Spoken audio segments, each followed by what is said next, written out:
काँडा जति नै तिखो भयो भने पनि आफ्नो बोटलाई कहिले घोच्दैन। नेपालीलाई ढाकाले नै राम्रो देख्छ। खुब सोच ढाकाले नेपालीलाई। हिन्दुस्तान मेरो मातृभूमि हो, नेपाल मेरो आमाको मातृभूमि हो।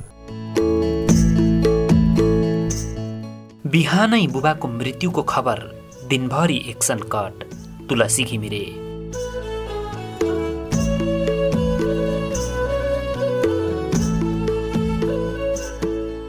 कुनै पनि यात्री यात्रामा निस्केपछि ऊ कति टाढासम्म पुग्न सक्छ भन्ने कुराको संकेत उसले केही बेरमै छोडिसकेको हुन्छ। हताशमा हिँडेको व्यक्तिको यात्रा लामो हुँदैन। हामीले ख्याल गरेका हुन सक्छौं म्याराथनमा दौडमा त्यो व्यक्ति विजयी हुन्छ जो सुरुमै सबैलाई जितेर दगुर्दैन। उसलाई जितेर दगुर्नेहरूको बाटो छेक्दैन। उसलाई जितेर दगुर्नेहरू थाकिसक्दा पनि ऊ हतारिएको हुँदैन, किनकि उसलाई थाहा छ त्यो दौड निकै लामो छ र अन्तिमसम्मका लागि शक्ति बचाइराख्नु पर्नेछ। त्यस्तै कुनै ठूलो उद्देश्य बोकेर हिँडेको मानिस सानातिना विपत्ति, अभाव र दुःखहरूबाट डराएर पछि हट्दैन। थुप्रै सफल मानिसहरूको जीवन कथा केलाउने हो भने प्रत्येक मानिसले तमाम खालका अप्ठ्याराहरूलाई स्वीकारेका छन्, अप्ठ्याराहरूका विरुद्धमा लडेका छन्, भागेका छैनन्। हामीले यहाँ अप्ठ्याराहरूसँगको लडाईँको कुरा यसकारण जोडेका छौं कि यो सामग्रीमा हामी नेपाली चलचित्र उद्योगका कोसे ढुङ्गा तुलसी घिमिरेको जीवन कथा प्रस्तुत गर्दैछौं, जसको जीवन कथा जिन्दगीमा केही बन्न चाहनेहरूका लागि प्रेरणाको स्रोत बन्नेछ। हामीलाई हाम्रा थुप्रै दर्शकहरूले तुलसी घिमिरेको जीवन कथाको माग गरिरहनु भएको थियो, त्यसैले यो सामग्री तयार पारेका छौं। यो भिडियोलाई अन्तिमसम्म हेरेर आफ्नो प्रतिक्रिया दिनुहोला। तपाईहरूले तुलसी घिमिरेका कुन कुन चलचित्रहरू हेर्नु भएको छ र ती मध्ये सबैभन्दा मनपर्ने चलचित्र कुन हो? तल कमेन्टमा अनिवार्य लेखिदिनुहोला।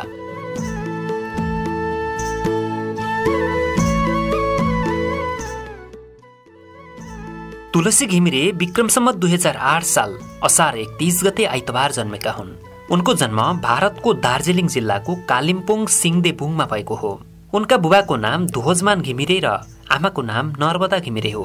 उनका बुबा भारतीय आर्मी थिए। उनका बुबा र आमा भने नेपालमै जन्मेका हुन्। उनीहरू पछि दार्जिलिङ गएर बस्न थालेका हुन्। तुलसी घिमिरेको बाल्यकाल पनि सिङदेबुङमा नै बित्यो। उनीसँग त्यो गाउँका साह्रै धेरै संस्मरणहरू छन्। उनका बुबा अवकाश भएर घर बस्न थालेपछि किसानी भएका थिए। उनको बाल्यकाल खेतीपाती, मेलापात र स्कुल हुँदै बित्यो। उनी सानोमा निकै चञ्चले र चकचके थिए।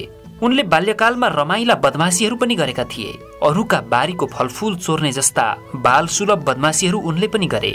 यसरी बदमासी गर्ने क्रममा विद्यालयका प्रिन्सिपलको खजुर समेत चोर्न भ्याएको र प्रिन्सिपलले पक्राउ गरेका पनि किस्सा छन् उनीसँग। किशोर अवस्था प्रवेशसँगै उनको बानीमा पनि सुधार आयो। किशोर अवस्थामा तुलसी घिमिरे राम्रो फुटबल खेलाडी थिए। उनी गोलकिपर खेल्न रुचाउँथे। तुलसी घिमिरेको शिक्षाको सुरुवात कालिम्पोङको मनी मेमोरियल प्राइमरी स्कुलबाट भएको थियो। उक्त स्कुलमा उनले कक्षा 2 सम्म अध्ययन गरेका थिए। कक्षा 3 देखि कक्षा 11 सम्म उनले स्कटिस युनिभर्सिटी मिसन इन्स्टिच्युट कालिम्पोङबाट अध्ययन गरे। कालिम्पोङ कलेजबाट उनले मानविकी संकायमा स्नातकसम्म अध्ययन गरे। कलाकारिताको कुरा गर्दा जन्मजात उनीभित्र कलाकारिता देखिन्छ। उनी सानैदेखि आफू हिरो हुने सपना देख्थे। त्यो सपनाले उनलाई सधैँ ऐना अगाडि पुर्याउँथ्यो। कक्षा 7 मा पढ्दा शिक्षकले भनेका थिए, तिमीहरू ककसले भविष्यमा के हुने सपना देखेका छौ? त्यो सपना पछ्याउन हामीले बाटो मात्रै देखाउने हो। हिँड्न चाहिँ तिमीहरूले आफै हिँड्नुपर्छ। आफ्नो आफ्नो लक्ष्य सुनाऊ। तुलसी घिमिरेले आफू त भविष्यमा हिरो हुने कुरा बताएका थिए। उनलाई चलचित्रमा तान्ने अर्को एउटा मेलो बन्यो, अभिनेता राज कपूर। न उनले राज कपूरलाई भेटेका थिए न नजिकबाट देखेका, तर त्यस समयमा राज कपूरको जुन चर्चा र ग्ल्यामर थियो त्यसले उनलाई आकर्षित गर्यो। अन्ततः उनी राज कपूर जस्तै बन्ने रहर पालेर ग्ल्यामरको दुनियाँमा तानिए। उनी 20-21 वर्षको हुँदा भारतका चर्चित हिरोहरूको बारेमा पढ्थे। लेखिएको हुन्थ्यो धर्मेन्द्रले 8 लाख लिन्छन्, अमिताभ बच्चनले पनि त्यस्तै 8-9 लाख रुपैयाँ लिन्छन् एउटा चलचित्रको। उनी ऐना अगाडि जान्थे। उनलाई पनि आफू हिरो भन्दा कम लाग्दैन थियो। उनी सोच्थे, त्यहाँ पुगेर म सित्तैमा फिल्ममा अभिनय गरिदिन्छु भन्दा मलाई किन हिरोमा खेल्न दिँदैनन् होला र। जब उनी मुम्बई पुगे, त्यहाँ पुगेर ती कलाकारहरूको जीवनशैली, बोलीचाली, सङ्गत, उनीहरूका असिस्टेन्टहरू देखे। त्यसपछि भने उनी सपनाबाट बिउजिए। उनी कति काँचा रहेछन् उनले थाहा पाए। हत्ते बम्बईको सडकमा अचानक एक्लै 500 रुपियाँको बोकेर उभिँदाखेरि, त्यसपछि अन्यल, त्यसपछि आफूलाई कहाँ उभिएको छु त्यो आफ्नो धरातल याद हुनु, यो समयले दिएको धेरै ठुलो ठुलो लेसनहरू थिए मलाई। हुन त तुलसी घिमिरे मुम्बई पुगेको कुरा र त्यहाँ उनले गरेको सङ्घर्षको कुरा पनि आफ्नै छ। उनी सजिलै मुम्बईमा स्थापित भएका थिएनन्। विक्रम सम्वत 2031 सालको कुरा हो। उनी 23 वर्षका थिए। उनलाई हिरो बन्ने हुटहुटीले लगातार तानिरहेको थियो। उनी हिरो बन्नका लागि जाने भए। उनलाई उनका बुबाले त्यति बेलाको 500 रुपैयाँ दिए। हुन त त्यति बेलाको त्यो पैसाको मूल्य पनि कम थिएन, किनकि त्यो बेला 1 रुपैयाँले एक दिन खान पुग्थ्यो। उनी कालिम्पोङबाट सिक्किम गए। सिक्किममा मुम्बईबाट आएको एउटा टोलीले चलचित्र छायाङ्कन गरिरहेको रहेछ। चलचित्रको नाम थियो रोमियो एन्ड सिक्किम। उनले कसो कसो उक्त चलचित्रमा काम गर्ने अवसर पाए। उनले जीवनमा पहिलोपल्ट अभिनय गरेको चलचित्र पनि त्यही नै हो। तुलसी घिमिरेले उक्त चलचित्रमा पाएको भूमिका थियो जाजुसीको। उनले पहिलो चलचित्रमा पहिलो पटक बोलेको डायलग उनी अझै पनि सम्झिन्छन्। उनले पहिलोपल्ट बोलेको डायलग कोड भाषामा बोल्नुपर्ने थियो। हेलो, रबटिम्बर रबटिम्बर रबटिम्बर, काम हो गया है बोस, आप आ सकते हो। यसरी उनले चलचित्रमा अभिनय सुरु गरे। उनी उक्त टिमसँगै मुम्बई पुगे। त्यहाँसम्म उनको जीवनले खासै तातो चिसोको ठूलो अनुभव गर्नु परेको छैन। तर त्यहाँबाट भने उनको जीवनको लय नै परिवर्तन भयो। पहिलो कुरा त उनले सोचेको म सित्तैमा चलचित्र खेल्छु भन्दा कसले पो ठाउँ दिँदैनन् होला र भन्ने भ्रम सकियो। त्यसपछि बिस्तारै उनीसँग भएको पैसा पनि सकियो। अब भने उनी सडकमा थिए। उनका आफन्त कोही पनि थिएनन् मुम्बईमा, न सहारा नै थिए। उनी बेलुका रेल स्टेशनको प्लेटफर्ममा सुत्न थाले। उनी रेल स्टेशनको प्लेटफर्ममा थुप्रै रात सुते। त्यहाँ अत्यन्तै धेरै उडुसहरूले टोकेको अनुभव छ उनीसँग। त्यसरी बस्दा उनले लगातार 3 दिनसम्म केही पनि खान नपाएको अनुभव पनि छ उनीसँग। त्यो क्षणलाई अहिले सम्झिँदा लाग्छ कम पीडादायी थिएन। उनी भन्छन्, साह्रै धेरै भोक लागेपछि त पानी पनि नमिठो हुँदो रहेछ। तुलसी घिमिरेका एकजना संगीतकार साथी थिए मुम्बईमा। उनी कहाँ छन् भन्ने पनि उनलाई थाहा थिएन। साथीको नाम थियो हनिफ छिपा। निकै समयपछि तुलसी घिमिरेले हनिफ छिपालाई भेट्टाए। तुलसी घिमिरेका सबै कुरा थाहा पाएपछि उनले तुलसी घिमिरेलाई आफ्नो कोठामा लगे। कोठा एकदमै सानो र साँघुरो थियो। एकजनाका लागि पनि बस्न अप्ठ्यारो हुने। मुस्लिम समुदायका ती साथी तुलसी घिमिरेलाई भन्थे, कमरा बडा होना नहीं चाहिए यार, दिल बडा होना चाहिए।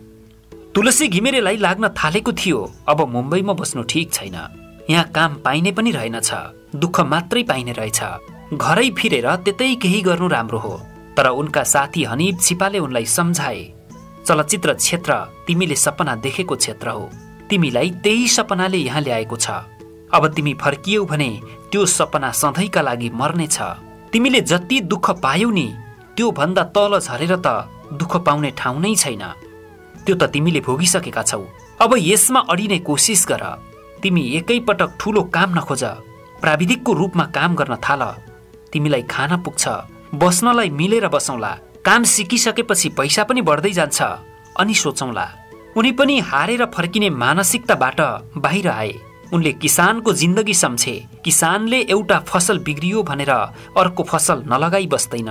किसानको मेहनतको स्मरण नै उनको प्रेरणाको स्रोत बन्यो। यसरी उनलाई दार्जिलिङ फर्किनबाट हनिफ छिपाले रोके। उनकै सहयोगमा उनले मेकअप म्यानको झोला बोकिदिने काम पाए। ती मेकअप म्यान थिए आगा खान। उनले मेकअप म्यानको झोला बोकेर यसरी हिँडे बापत सुरुका दिनमा 1.5 रुपैयाँ दैनिक पाउँथे। पहिलोपल्ट 1.5 रुपैयाँ पारिश्रमिक पाउँदा उनलाई लागेको थियो अब मुम्बईमा बाँच्न सक्छु, किनकि त्यति बेला 2 छाक खाना खाएर पनि 1.5 रुपैयाँबाट थोरै बचाउन सकिन्थ्यो। आगा खानको झोला बोकेर हिँड्दा हिँड्दै तुलसी घिमिरेले मेकअप गर्न सिके। उनले बिस्तारै मुख्य कलाकार बाहेक अन्य कलाकारहरूको मेकअप गर्न थाले। उनको पारिश्रमिक पनि 1.5 रुपैयाँबाट 5 रुपैयाँ भयो। फुटपाथबाट चढ्नु त मलाई आउँछ, किनकि मैले एकपल्ट सिकिसकेको छु। फुटपाथबाट त म चढ्नु आउँछ, कसरी चढ्नुपर्छ मलाई थाहा छ। र झर्ने सबभन्दा पराकाष्ठ नै फुटपाथ हो। फुटपाथबाट त हिँडिसकेको छु, मैले चढिसकेको छु र मलाई फुटपाथमा झर्नु एकदम नै डर लाग्दैन। तुलसी घिमिरेले मेकअपबाट लाइट बोयको रूपमा काम गर्न थाले। उनले लाइट बोयको रूपमा 3-4 महिना काम गरे। लाइट बोयदेखि क्यामेरा केयरटेकरको काम गर्न थाले। यसो हुँदा उनीसँग क्यामेराको पनि ज्ञान हुँदै गयो। क्यामेराम्यानलाई रिझाउन सक्यो भने उसले क्यामेरा चलाउन पनि सिकाउँथ्यो। उनले त्यही बेला क्यामेरा चलाउन पनि सिके। थोर बहुत पैसा पनि हुन थालेको थियो।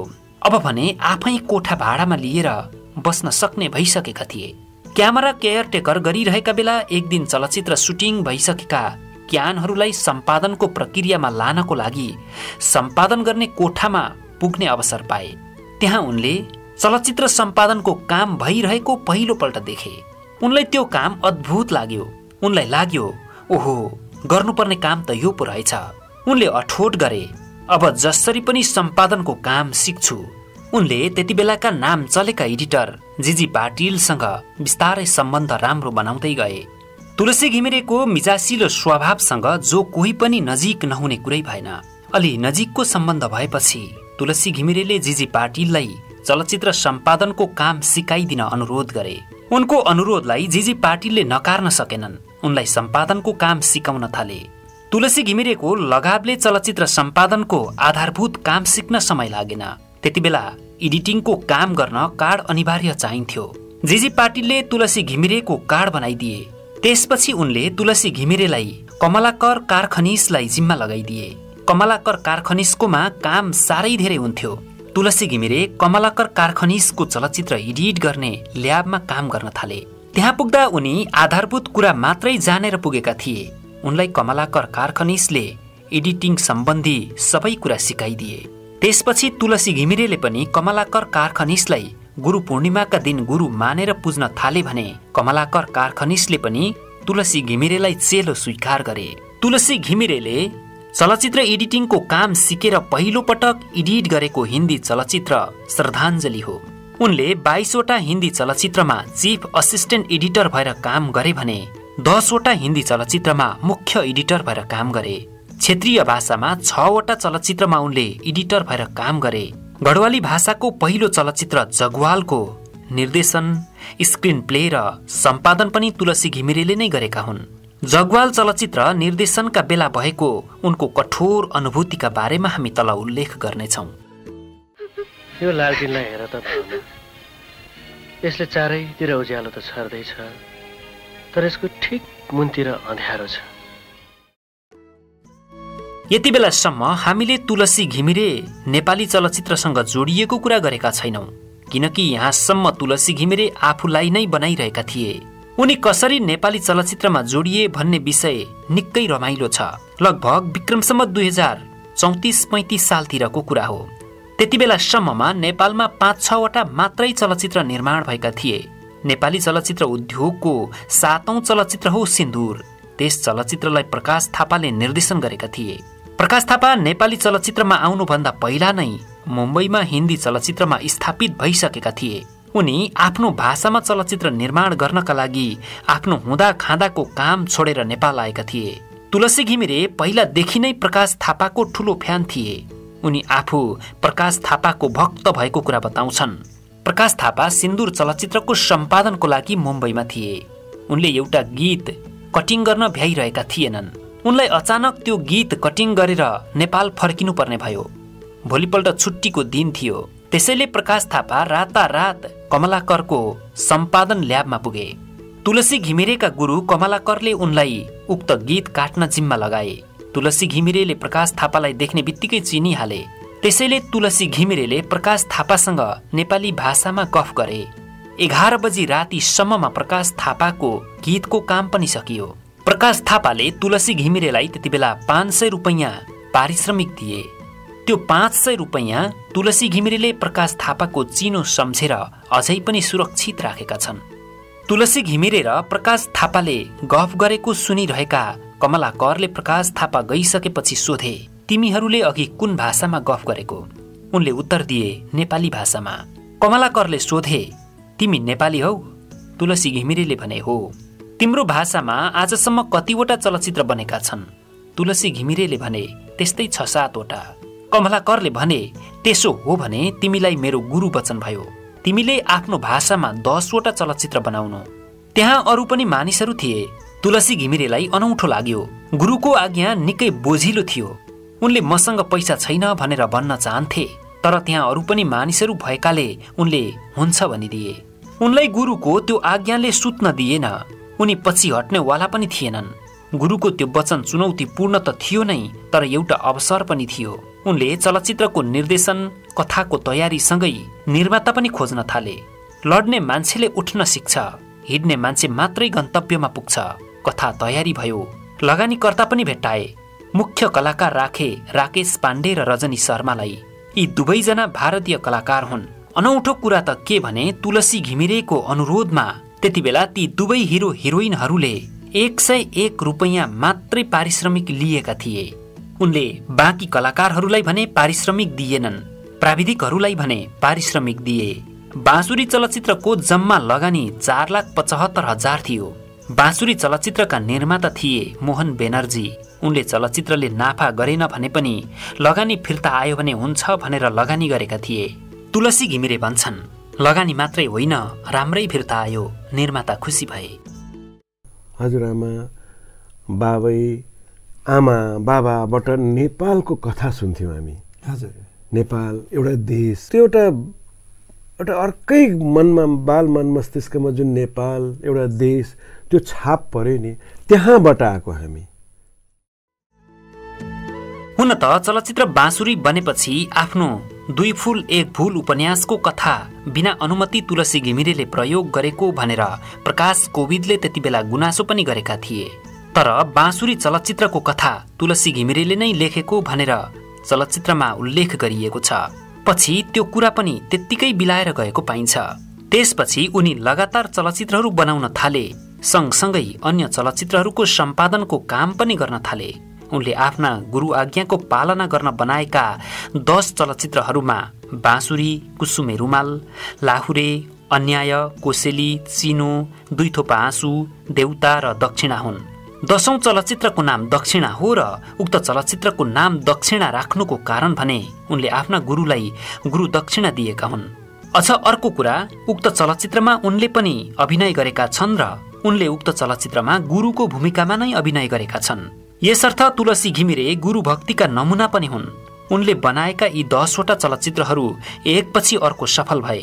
त्यसमा पनि कुसुमे रुमाल, लाहुरे र चिनो चलचित्रले त हलहरूमा लगातार 25 हप्ता चलेर रजत जयन्ती मनाउन सफल पनि भए।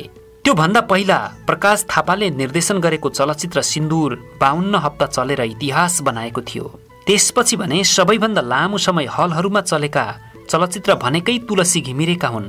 त्यसमा पनि यो छुट्टै इतिहास हो कि एउटै निर्देशकले निर्देशन गरेका 3 वटा चलचित्रले रजत जयन्ती मनाउनु।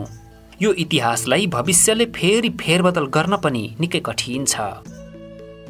तुलसी घिमिरेले 13 वर्षको अवधिमा जब 10 वटा चलचित्र निर्माण गरेर गुरु दक्षिणा पनि दिए, उनी फेरि भारतीय चलचित्रको बजारमा नै फर्किने तयारीमा थिए। त्यति बेला भने निर शाह, रवि शाह, प्रकाश थापा आदिले उनलाई रोके। तुलसी घिमिरेलाई त्यो पनि थाहा थियो कि प्रकाश थापा पहिले नै मुम्बईको रंगीन बजारलाई चटक्कै छोडेर नेपाल आएर काम गरिरहेका थिए।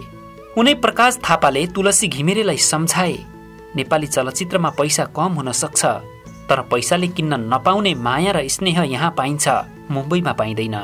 प्रकाश थापाको यो भनाइले भने तुलसी घिमिरेलाई प्रभावित बनायो। त्यसपछि भने तुलसी घिमिरेले नेपाली चलचित्र उद्योगमा नै आफूलाई समर्पण गर्ने निधो गरे। उनले त्यसपछि पनि लगातार चलचित्रहरू बनाइरहे। त्यसपछि पनि उनले बनाएका चलचित्रहरूले चलचित्रको बजारमा उत्तिकै दर्बिलो उपस्थिति जनाए। उनका हरेक चलचित्रका गीतहरू सुपरहिट भए। त्यसपछि उनले बनाएका चलचित्रहरू मितज्यू, रहर, बलिदान, दर्पण छाया, साइत, लहना, 2 किनारा, स्वर्ग की परी, माया त माया हो, देश, मृग तृष्णा, दृष्टिकोण, दर्पण छाया 2 आदि हुन्। उनका 10औं चलचित्र पछिका अरू चलचित्र पनि उत्तिकै हिट भए, आफ्नै इतिहास बनाउँदै गए। ती सबैमा पनि दर्पण छाया चलचित्रले भने 15 वर्ष अघि उनकै चलचित्र कुसुमे रुमालले बनाएको व्यवसायको अभिलेखलाई ध्वस्त बनायो। जिन्दगी सजिलो चाहिँ छैन म्याडम। र पनि एउटा कुरो भनेर जान्छु, सबै कुरो बगे पनि भविष्य सुरक्षित हुन्छ, बगेको हुँदैन। तुलसी घिमिरे चलचित्र मात्रै राम्रो बनाउँदैनन्, कलाकार छान्नमा पनि उनी नेपाली चलचित्रमा सबैभन्दा अब्बल देखिएका छन्। उनले नेपाली चलचित्र उद्योगमा प्रवेश गराएका प्राय सबै कलाकारले आफूलाई अब्बल साबित गरेर उनको मानलाई उच्च राखेका छन्। उनले प्रवेश गराएका कलाकारहरूमा उदित नारायण झा, तृप्ति नाटकर, निरुता सिंह, उत्तम प्रधान, जितु नेपाल, सरिता लामिछाने, सुमन सिंह आदि 101 छन्। तुलसी घिमिरेले 23वटा चलचित्र निर्देशन गरिसकेका छन्। ती चलचित्रहरूमा 15वटा त उनले आफै सम्पादन गरेका छन्। त्यसमा 14वटा चलचित्रको कथा लेखन उनले आफै गरेका छन्। 12वटा चलचित्रका लागि गीत लेखेका छन्। 10वटा चलचित्रमा निर्देशन सहित अभिनय पनि गरेका छन्। बलिदान र रहर चलचित्रको निर्देशन सहित छायाङ्कन पनि उनले आफै गरेका हुन्। यो बिन्दुमा आइपुगेर उनलाई तपाईँ खासमा चलचित्रको के चाहिँ हो भनेर प्रश्न गर्दा उनी भन्छन्, म चलचित्रको एउटा सामान्य निर्देशक र सेलोलाइट प्रविधिको राम्रो सम्पादक हुँ। उनलाई तपाईँका चलचित्रहरू मध्येमा तपाईँलाई सबैभन्दा मनपर्ने चलचित्र कुन हो भनेर प्रश्न गर्दा उनी दक्षिणा चलचित्रको नाम लिन्छन्। चलचित्र क्षेत्र आफैमा एउटा चुनौतीपूर्ण क्षेत्र हो। त्यसमा धेरैजनाको जस र अपजस जोडिएको हुन्छ। त्यसमा पनि निर्देशक भनेको जहाजको क्याप्टेन जस्तो जिम्मेवार व्यक्ति हो, जसले कथादेखि कलाकार हुँदै निर्मातासम्मको दायित्व निर्वाह गरेको हुन्छ।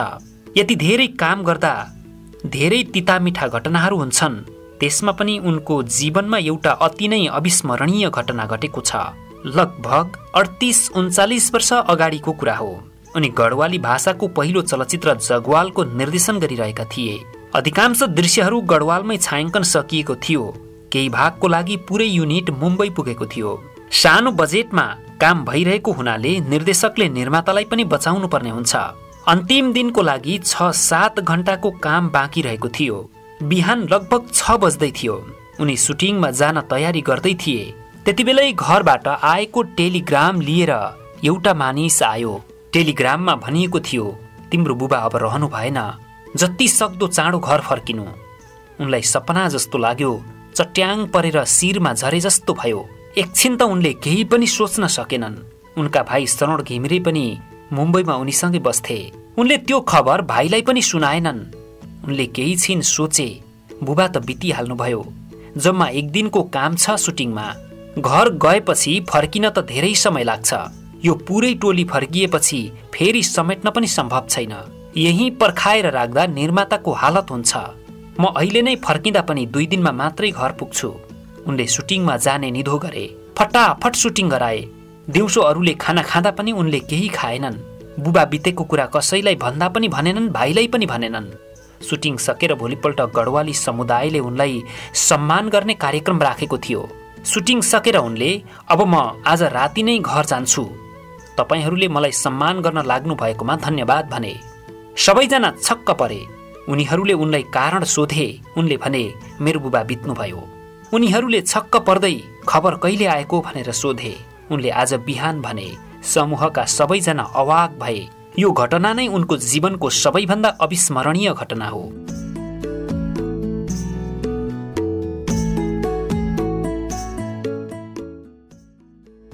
यस्ता त्यागी र मूर्धन्य बहुप्रतिभाशाली व्यक्तित्व नेपाली चलचित्रका भीष्म पितामह तुलसी घिमिरेले चलचित्र क्षेत्रमा थुप्रै पुरस्कार पनि पाएका छन्।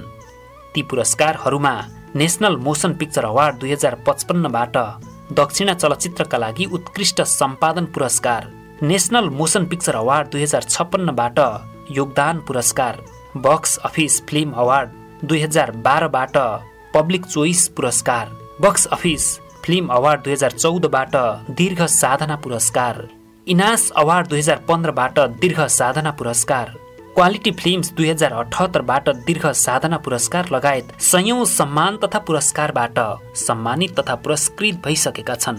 नेपाली चलचित्रलाई ओस्कारसम्म पुर्याउने उनको सपना अधुरै छ। मुम्बई नेपाल र नेपाल मुम्बई यात्रामा उनी सुरुदेखि नै नेपाली चलचित्र संगीतका सम्राट कालजयी संगीतकार रञ्जित गजमेरसँग घनिष्ठ थिए। उनका अधिकांश चलचित्रमा रञ्जित गजमेरले नै संगीत दिएका छन्। यही सिलसिलामा रञ्जित गजमेरकी जेठी छोरी भारती गजमेरसँग तुलसी घिमिरेको घनिष्ठता बढ्दै गयो।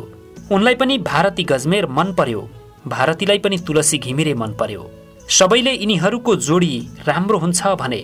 विक्रम सम्वत 2042 सालमा भारती गजमेर र तुलसी घिमिरेको लगनगाँठो कसियो। उनीहरूका 2वटी छोरी छन्, भावना घिमिरे र पञ्चमी घिमिरे। परिवारमा उनका भाइ श्रवण घिमिरे पनि नेपाली चलचित्र कर्मी नै हुन्। उनी निर्माता हुन्। थुप्रै चलचित्रहरूमा उनले अभिनय पनि गरेका छन्।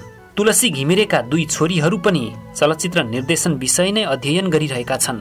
उनीहरूको सपना छ आफ्ना बुबाको कथामा चलचित्र निर्माण गर्ने। तुलसी घिमिरेले नेपाली चलचित्र निर्माण निर्देशन गरे, धारावाहिकहरू निर्माण निर्देशन गरे, विज्ञापनहरू निर्माण निर्देशन गरे, जे गरे नेपालमै गरे। उनी भन्छन्, मेरो मातृभूमि हिन्दुस्तान हो, मेरी आमाको मातृभूमि नेपाल हो। उनी थप्छन्, मनमा एउटा पीडा छ। उता जाँदा हामीलाई नेपाली भन्छन्, यता आउँदा हामीलाई भारतीय भन्छन्। हामी कतैका पनि हुन सकेनौं। नेपाली चलचित्रका लागि यति धेरै काम गरेका तुलसी घिमिरेलाई नेपालले मानार्थ नागरिकता दिनुपर्छ भनेर चलचित्र संघले नेपाल सरकारमा आवेदन दिएको निकै भइसकेको छ। तर उनले अहिलेसम्म मानार्थ नागरिकता पाएका छैनन्। चाहने हो भने तुलसी घिमिरेले चाप्लुसी गरेर अर्थात् विभिन्न तिकडम गरेर तत्कालको तत्काल नागरिकता लिन सक्छन्। उनका आफन्तहरू नेपालमै भएकाले उनलाई नागरिकता लिन त्यति ठूलो कुरा पनि होइन। तर उनी नेपाली नागरिकता लिएर नेपालमा सम्मानपूर्वक बस्न चाहन्छन्। उनीसँग अझै पनि चलचित्रका लागि थुप्रै विषयहरू छन्, ती सबै पर्दामा आउन्। उनी भित्र नेपाली चलचित्रलाई ओस्कारमा पुर्याउने अठोट पनि छ। उनले एउटा अन्तर्वार्तामा भनेका छन्, मैले नेपाली चलचित्रलाई ओस्कारमा लानका लागि पहिला म नेपाली नागरिक हुनुपर्छ, जुन नेपाली नागरिकले मात्रै गर्न पाउँछ।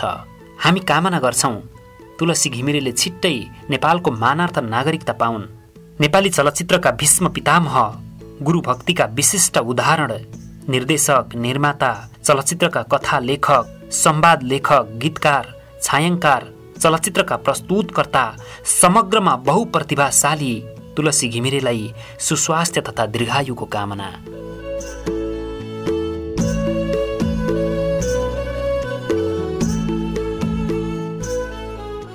दर्शकवृन्द, हामीले नेपाली चलचित्र उद्योगका कोसे ढुङ्गा भीष्म पितामह तुलसी घिमिरेको जीवनको नालीबेली यहाँ प्रस्तुत गर्यौं।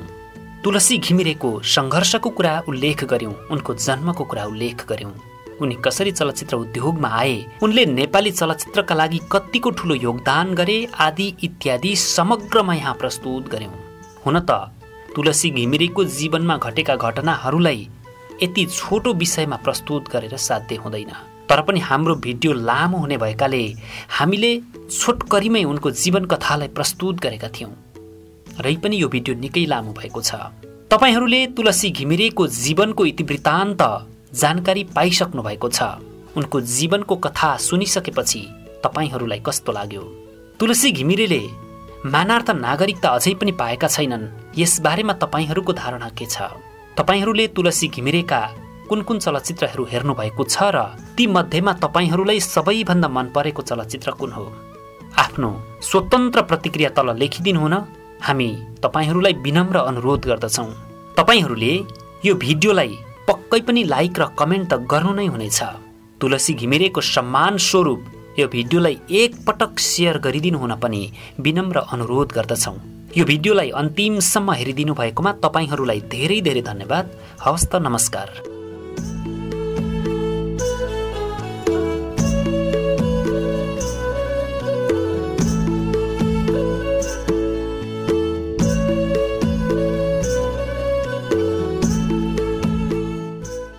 शब्दहरूको जादुमा मनोरञ्जनको सङ्गम, थलैचा इन्टरटेनमेन्ट।